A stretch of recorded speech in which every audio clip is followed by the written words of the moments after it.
جب سب چلے گئے تو جبریل آ گئے. آپ نے فرمایا کیا ہوا؟ خاموش کھڑے تھے. موت کا فرشتہ دروازے پر ہے، اندر آنے کی اجازت چاہتا ہے.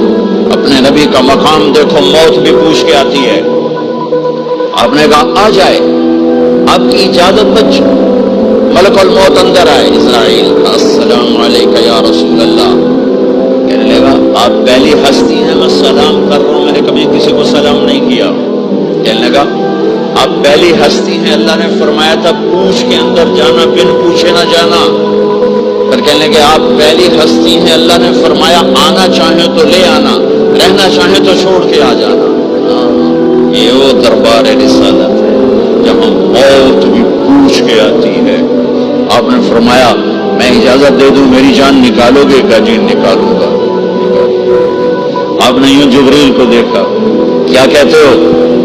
جاؤں یا رہ جاؤں؟ جبریل نے کہا اللہ آپ کی ملاقات کے شوق میں ہے، فیصلہ آپ کریں گے. ہاں یہ بات سنانا چاہتا تھا اگلی. آپ نے کہا اچھا جاؤ، پہلے اللہ سے پوچھ کے آؤ میرے بعد میری امت کے ساتھ کیا کریں. میرے بچوں کیسے ہیں؟ یہ ساری مائیں میرے بچے میرے بچے میرے بچے میرے بچے.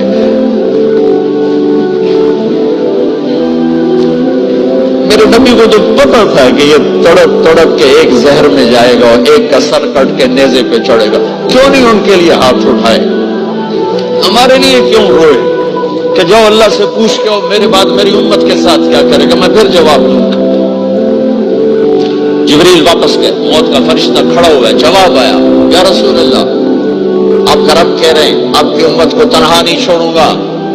مجھے میرے رب کی قسم جو سن رہا جس نے ہمیں یہاں جمع کیا ہے، سنو میری بات غور سے.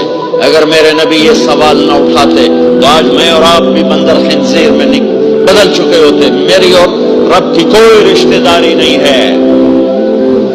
اس امت نے وہ سب کچھ کر دیا جو پہلی امتوں نے کیا، لیکن کون ہے جس نے اصحابوں کو روکا ہوا؟ وہ میرے نبی کے آنسو، میرے نبی کی آہیں، میرے نبی کی دعائیں، میرے نبی کی فریادیں، میرے نبی کی تڑپ، میرے نبی کا رونا، میرے نبی کا پیٹ پہ پتھر باندھنا.